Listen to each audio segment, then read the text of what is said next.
கந்தன் காலடியை வணங்கினார். கடவுள்கள் யாவரையும் வணங்குதல் போலே கந்தன் காலடியை வணங்கினார். கடவுள்கள் யாவரையும் வணங்குதல் போலே கந்தன் காலடியை வணங்கினார்.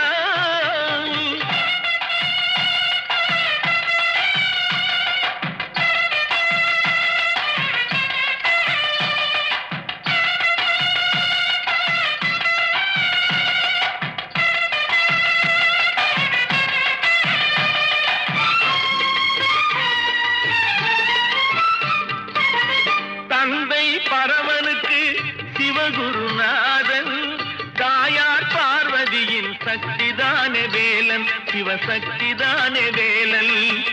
தந்தை பரமனுக்கு